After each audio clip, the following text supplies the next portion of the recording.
Muito bem, esse tópico dessa aula, fora do programa de fundações, é pelo fato de que, com frequência, nós temos visto e examinado desabamentos, escorregamentos de taludes e mortes por soterramento, eu diria que por bobagens.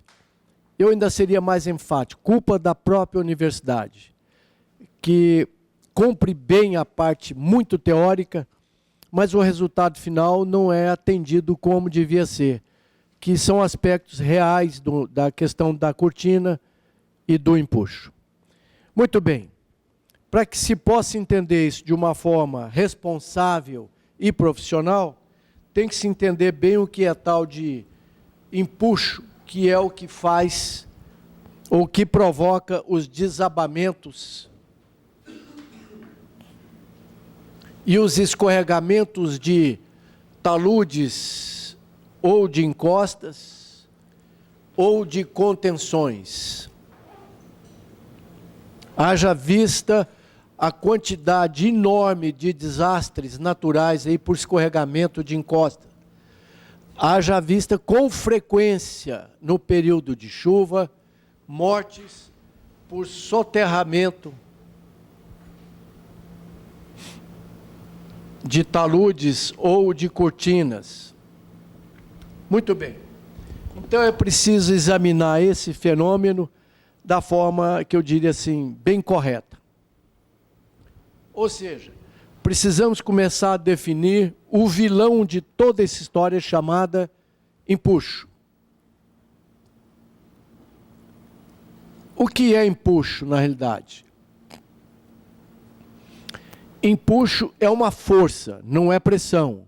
Empuxo é uma força horizontal que, aplicada nas nossas estruturas, ou no próprio talude sem estrutura, ou numa encosta de montanha, faz isso romper ou escorregar, ou solapar, ou tombar a cortina.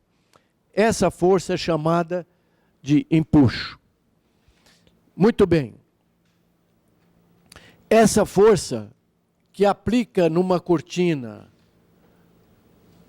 ou num talude natural é causada por dois fatores. Primeiro, antes de acontecer uma provável ruptura por cisalhamento, ou seja, essa massa de solo em face do peso dela e da incapacidade da resistência ao cisalhamento conter a componente dessa força, peso do solo, essa massa pode deslizar. Esse deslizamento causa um empuxo. Mas antes que haja esse deslizamento, já existe um empuxo causado por um fenômeno natural chamado Poisson. O Poisson é um fenômeno que recebe o nome do seu autor, que procura correlacionar a deformação horizontal com a vertical.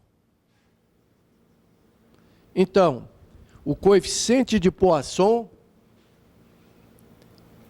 relaciona a deformação epsilon vertical com a deformação epsilon horizontal. De tal forma que, se eu conhecer o coeficiente de Poisson, conhecendo a tensão vertical, eu posso conhecer a tensão horizontal, que é mais complicada. A tensão vertical ou a deformação vertical, via de regra, eu posso medir. Então, existe um fenômeno que é o achatamento de um corpo qualquer. Ora, antes de acontecer o deslizamento, que vai gerar uma força muito grande na cortina, essa cortina ou a contenção, ou o próprio solo, o grão de solo que está aqui, fica constantemente sujeito a uma força chamada empuxo, que no momento em que ela for maior do que a coesão que liga uma partícula na outra, esse talude, mesmo sem contenção, desaba. Então, basta que essa força chamada de empuxo, ou a tensão horizontal oriunda dessa força, ou vice-versa, se ela for maior do que a coesão, desaba. Se, pelo fenômeno de Poisson, e esse fenômeno de escorregamento, for maior do que a resistência dessa cortina, ela quebra e desaba. Então, vamos ver o primeiro fenômeno. Antes que haja qualquer movimentação da parede, sempre há um pouquinho de movimentação, que aliás é até saudável. O peso próprio desses bilhões de grãos de solo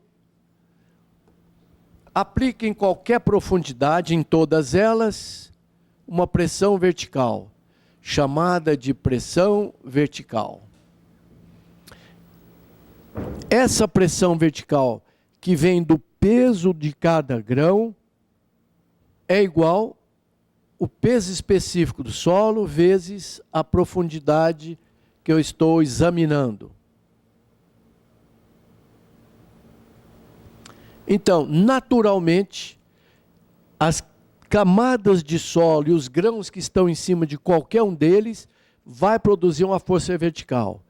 E por esse fenômeno chamado de Poisson, essa partícula vai ovalizar e vai empurrar essa cortina, gerando um empuxo. Assim como a vizinha dela também ovaliza, assim como a vizinha também ovaliza, e gera em qualquer ponto esse empuxo oriundo da força vertical.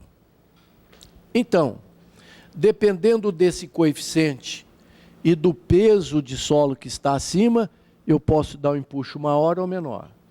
Se for um talude natural, no momento em que essa forcinha ultrapassar a coesão, desaba. Areia que não tem coesão nenhuma, você não escava nem 50 centímetros, ela desaba. Uma argila de boa coesão, às vezes pode escavar na vertical até 3 metros. Eu já escavei até 5 metros em argila vermelha dura, mas cuidado. Cuidado, você pode escavar um paredão na região vermelha do Brasil de 3 metros e ele ficar em pé por um tempo. Com o tempo, ele desaba. Muito bem. Então, eu tenho duas causas. A primeira é esse efeito do Poisson que empurra a cortina antes dela movimentar ou cisalhar. Dependendo da relação do peso com a resistência, se a resistência desse solo não for suficiente para combater a componente atuante desse peso, vai romper essa massa de solo, vai pesar a contenção ou a cortina natural e vai provocar um desabamento. Então, por que mesmo é que desaba uma cortina ou escorre um talude? Por causa desses dois fenômenos. Escorregamento de movimentos de serra e tal, esse que é uma catástrofe, normalmente é pelo cisalhamento na ruptura. Existem 9 fatores importantes com relação a isso. Pode-se até calcular um fator de risco. Por exemplo, se você mora na encosta de um morro, ou se existe uma favela, um assentamento ou um resort numa encosta de um morro, cujo ângulo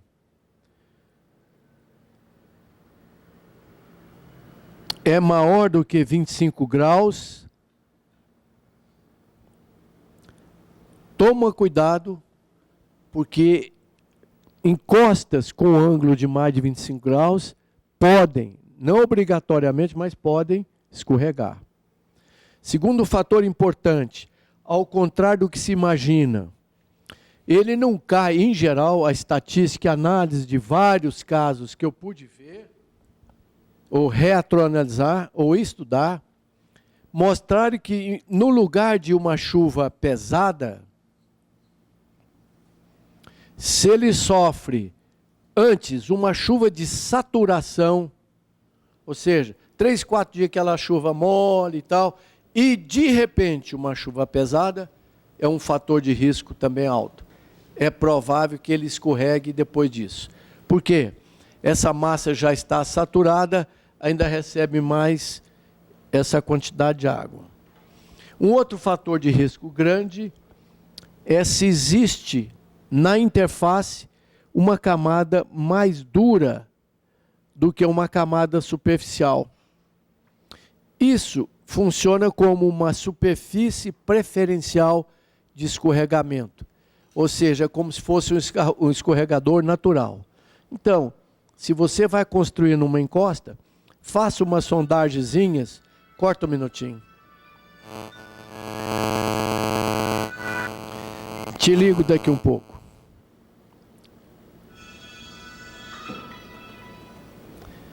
Então, voltamos. Terceiro fator de risco. Se você mora ou vai construir um resort, ou conhece algum assentamento geralmente ilegal e irregular, na encosta de um morro, que tem uma camada mais dura, sob uma camada mais mole de solo, essa camada, a interface, pode se transformar numa superfície potencial de ruptura. Então, é um terceiro fator de risco. Se acontecer isso no talude, é a mesma coisa. Se acontecer uma camada dura com inclinação desfavorável, vai desabar. Quarto fator de risco. Se além de tudo, ainda nessa massa, tiver o que é chamado, uma palavra francesa, chamado debris flow, ou seja, se tiver blocos de rocha, debris flow, escoamento com esse tipo de debris aqui, que é uma espécie de persiana ventiana, coisa assim, uma ventilaçãozinha em francês, que aquele quebra-vento de carro, chama debris. Se você então tiver esse tipo de rocha, ela pode escorrer, principalmente porque ela pode estar em cima de solo, e ela vem com uma força muito grande e um potencial de destruição enorme. Então não é só lama que vem junto, vem bloco de rocha. Então, ao se construir, ao se permitir assentar um assentamento nessa condição, cuidado com debris flow. Um quinto fator de risco, tanto faz aqui, com blocos de rocha aqui, como contenções em solos com bloco de rocha, solos coluviais. Quinto fator de risco, eflorescência de água.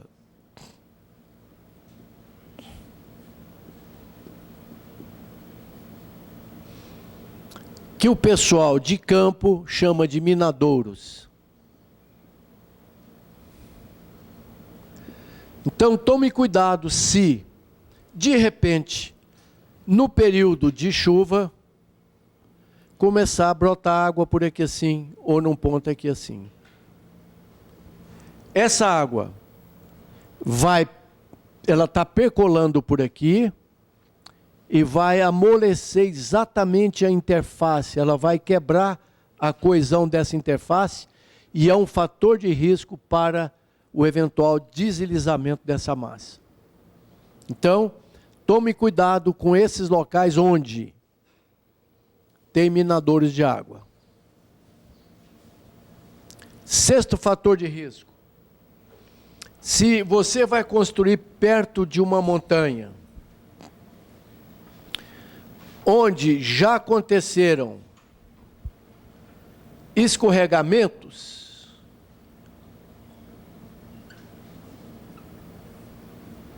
diferentemente daquele ditado que um raio não cai 2 vezes no mesmo lugar, Aqui é o contrário. Como é que eu fico sabendo quais são os sinais de que já houve?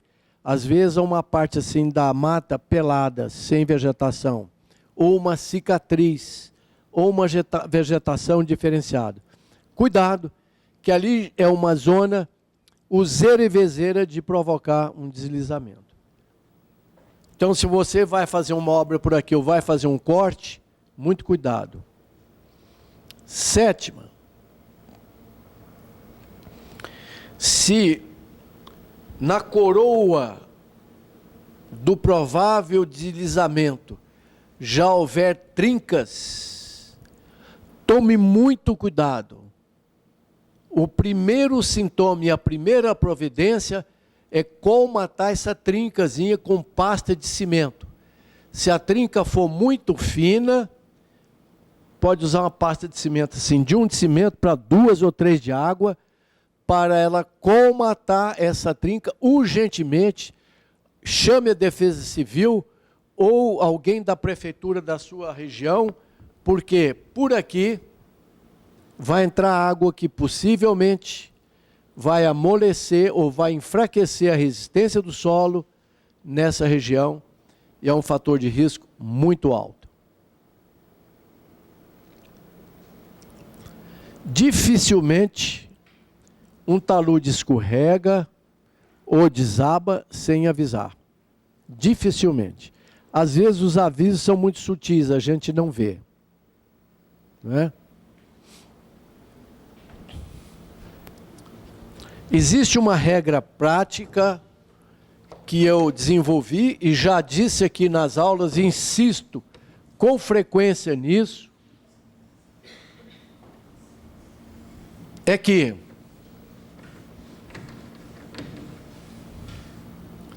se você vai fazer uma escavação de um prédio, vamos supor, de 10 metros para 3 andares,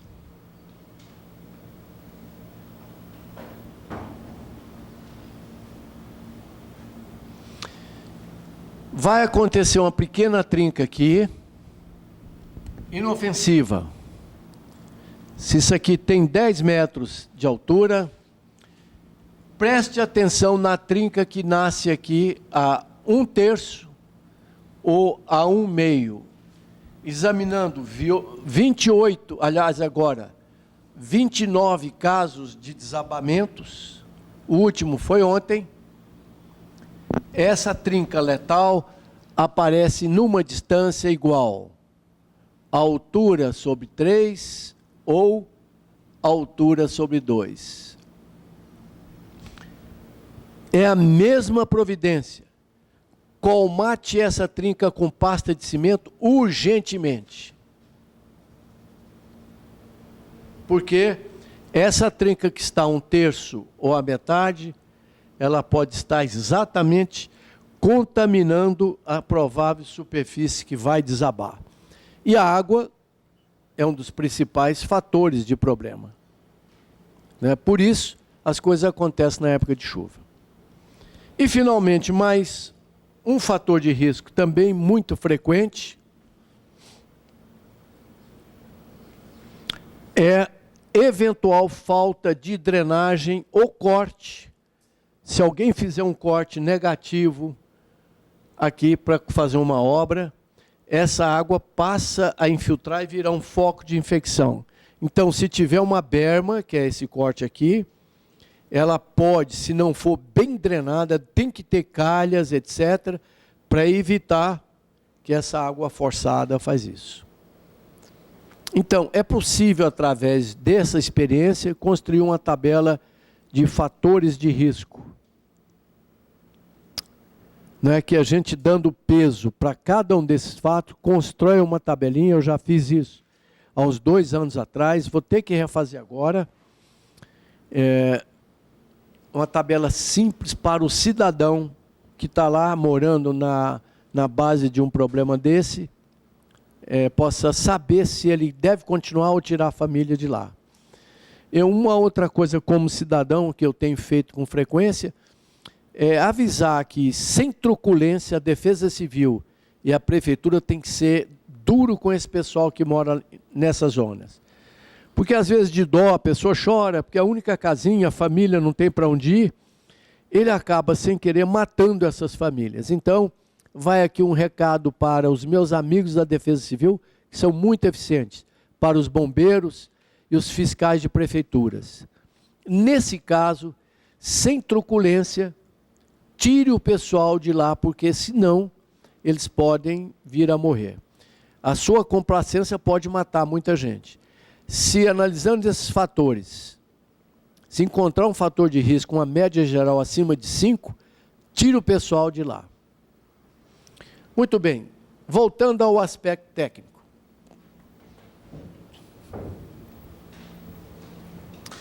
O coeficiente de Poisson é um que correlaciona deformações horizontais com deformação vertical.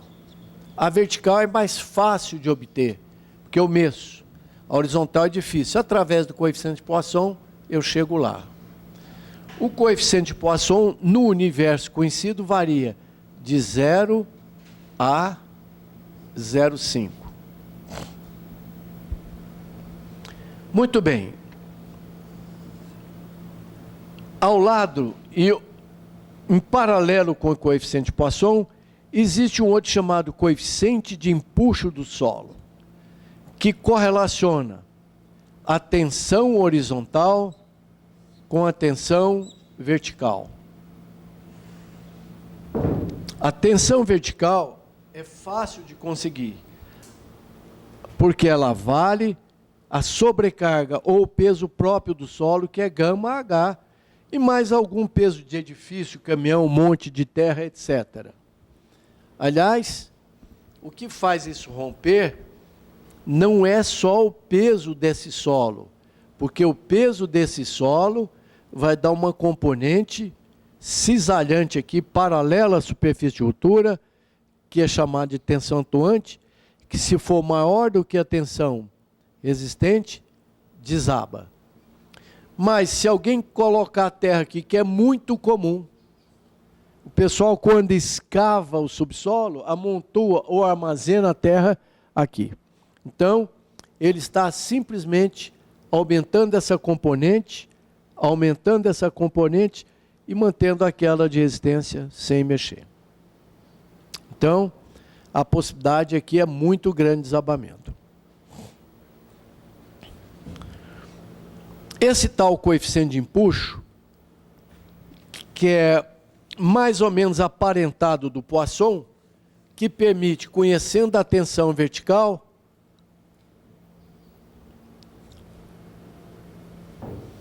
calcular a tensão horizontal,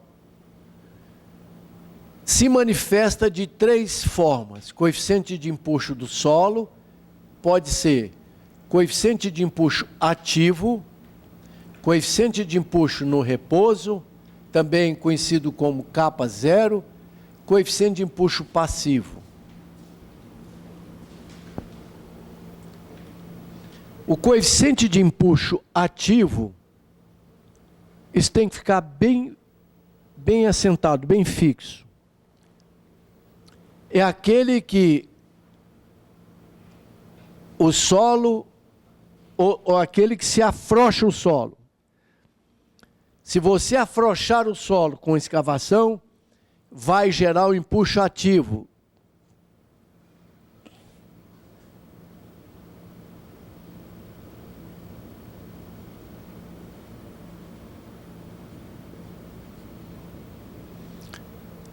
Então, fez uma escavação de tubulão, de estaca ou de cortina, vai ter o empuxo ativo, que é o menor deles.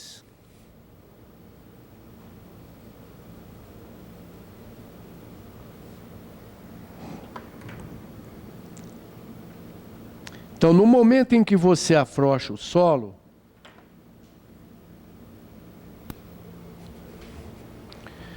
a melhor definição é essa: afrouxa o solo. Depende do ângulo de atrito e da coesão do solo. Mas no momento em que você afrouxa o solo, em geral, o empuxo de uma partícula sobre a outra o menor deles. Porque no momento em que você escava, que você tira essa partícula, eu permito que o solo use a sua própria resistência.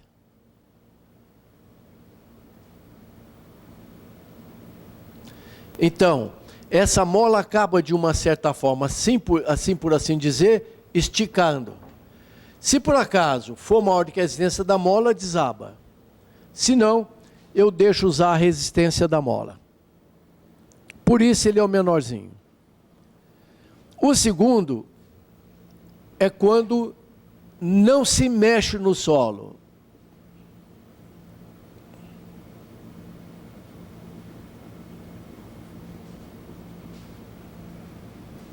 Não escavo nem comprimo.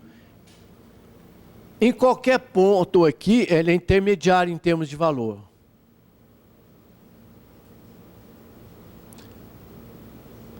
Qualquer ponto aqui a 5, 6, 7 metros de baixo no solo, como ninguém escavou nem comprimiu, eu tenho empuxo intermediário no valor, que é o empuxo no repouso. Se por acaso eu empurrar o solo, aqui então nós, em vez de afrouxar, apertamos o solo com um tirante, com uma estaca cravada.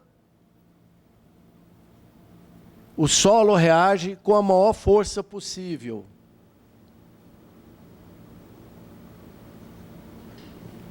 Enquanto o empuxo ativo gira no entorno de 0,5, no repouso no entorno de 0,8, o ativo pode ir até 10, o passivo, desculpa. É muito grande. Então, se eu faço uma cortina de concreto, empurro ela com um tirante protendido, eu vou precisar de muito concreto, porque senão vai quebrar, porque a reação do solo é muito grande.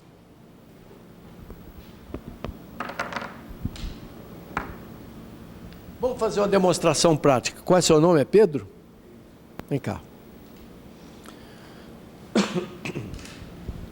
Fica aqui, Pedro. Muito bem. É o seguinte, qual dos empuxos é o menor? Lembra? O ativo. Por que o ativo é o menor? Porque ele afrouxa o solo. Se eu fizer uma escavação de subsolo, qual é a pressão que a cortina ou o grão vai sofrer? O ativo, passivo ou no repouso? Dessa pressão que está sentindo aqui. Passivo. Opa! Ativo. Não, ativo. Por quê? Eu escavei o solo, entendeu? Vamos lá então, agora encosta em mim e vamos fazer uma experiência. Calma, calma, calma, não precisa empurrar. Então vamos lá, não, mais um pouquinho. Vamos botar aqui meio quilo por centímetro quadrado de pressão. Está sentindo aí no braço? Um pouquinho. O rapaz é muito forte, vamos subir para 1 quilo, vai lá. 1 quilo, tá bom? Tá bom. Quem puxo, eu mexi no solo, mexi em você ou em mim, vamos supor que você fosse uma partícula, eu também. 1 quilo, você afrouxou, 1 quilo, mais. Que empuxo é que você está sentindo? Repouso, ativo ou passivo? Passivo. Vamos lá. Eu não mexi no solo. Ah não, eu tô... Repouso. Repouso, muito bem. Agora, vem lá o professor de CRAN, resolve fazer uma obra, vai escavar. Voltamos a 1 quilo, está no repouso, ninguém mexeu. Aí vem com a reta escavadeira e começa a tirar a terra. O que está acontecendo? Está esticando o solo. Então, está aumentando ou diminuindo o empuxo? Aumentando o empuxo. Ué, aumentou a força aqui, Pedro? Não, é. Diminuiu. Diminuiu. Então vamos lá, de novo. No repouso. Está sentindo aí, olha, uma força de 1 quilo por centímetro quadrado. À medida que eu vou escavando, eu estou afastando, está sentindo? Meio quilo. Às vezes, ó, até desencostei e você não caiu. Por que você não me acompanhou? Ou por que você não me apertou muito mais? Vamos de novo, agora você tenta cair em cima de mim. Vamos lá, vamos lá, agora vamos lá. Vem, mais força. Porque você usou sua própria resistência e equilíbrio. Então, no empuxo ativo, o que eu faço? Eu deixo o próprio solo me ajudar. Entendeu? Se fosse areia, vamos lá, que não tem coesão nenhuma, eu vou sair e você cai em cima de mim. Porque a areia, pode vir, vamos lá, tá vendo? Aí pode até cisalhar, você escorregar em cima de mim. Muito obrigado, Pedro. Então, o tal empuxo ativo que domina 90% das nossas obras, graças a Deus, é o menor. Porque eu uso a resistência do solo para me ajudar. Então eu tenho 3 tipos de empuxo. Quando se tratar de apertar com estronca, estaca cravada ou tirante, é o empuxo passivo. Quando eu afrouxo o solo, é o melhor deles, que é o ativo. Então, sai daqui uma observação interessante. Também já disse em aula, vou repetir, que é normal, mas nem sempre acontece, que toda cortina, todo maciço, quando eu corto, pode sair do prumo até 0,4% da altura. Isso é normal. Isso daqui corresponde a 0,4% em média da altura. Ou seja, se eu vou fazer uma escavação de 3 subsolos, eu tenho 10 metros de altura. Até 4 centímetros pode ser normal. Muito bem. Eu queria que alguém respondesse. Fiz a cortina ou acabei de escavar, eu tenho um empuxo aqui atuando, que é o empuxo ativo. Quando eu movimento essa cortina, que normalmente movimenta, pode olhar que sempre tem uma trinquinha no asfalto ou coisa assim. Quando eu movimento para cá, o que acontece com esse empuxo? Aumenta, diminui ou fica do mesmo tamanho? Alguém pode arriscar? Estou com a cortina lá, ela movimenta. Diminui ou aumenta o empuxo sobre a cortina? Puxa. O que eu estou fazendo com o solo? Apertando ou afrouxando? E o empuxo, quando afrouxa? Ativo, diminui. Por isso, um movimentozinho é até saudável. A cortina dá uma mexida, o solo faz a parte dele, eu fico de pé. Cuidado, que isso pode desabar, tem limites. Então, esse empuxo diminui quando a cortina movimenta naturalmente. Por isso eu recomendo em toda obra sua, começou a escavar, faça o nivelamento e põe prumo. Além disso, coloque estaquinhas aqui no chão e manda fazer uma planilhazinha e mede essa distância com frequência. Escavou, mede, só para ver se o maciço está andando ou não. Entenderam? Então, 3 medidas práticas profissionais. Começou a escavar, põe prumo. Começou a escavar, põe linha ou topográfica, mede para ver. Começou a escavar, põe estacas. Vamos supor que fosse 5 metros, lembra daquele metade? 2,5 metros a 1/3? Então põe a cada metrinho e manda medir. E fica de olho na trinca. Não conheço nenhum caso que tenha desabado sem trincar, sem avisar antes. Então cuidado com a trinca. Decorre daí um outro fato interessante. As normas inglesas ou as recomendações inglesas dizem que até 2 vezes a profundidade de sua escavação vai afetar as obras vizinhas. Isso é um poço sem fim, ou seja, todo dia tem uma demanda judicial. Na minha experiência, é até 1 vez a profundidade, ou seja, escavou uma cortina de 15 metros, tudo que está a 15 metros vai começar a rachar, piso, a bater, etc. Então, precisa tomar muito cuidado. Nesse caso, se tiver obra vizinha, principalmente crítica, obra velha e tal, faz tirante, que é protendido. Não faça o grampo, que é frouxo. o tirante é protendido, ele aperta a cortina, não deixa movimentar muito. Então, se você vai construir próximo de um prédio, perto ou de uma obra qualquer, faça um laudo pericial fotográfico. Por quê? Um dos primeiros sintomas é uma trincazinha no piso da garagem, do vizinho, etc. Depois trincas inclinadas na parede, depois pode vir até ou sobrevir o desabamento, que é muito desagradável. Então, esses 3 fatos são muito importantes. Cuidado com essa trinca e combate ela. Cuidado com esse movimento, marque e observe. Esse movimento pode parecer ruim, mas ele é saudável até um certo limite.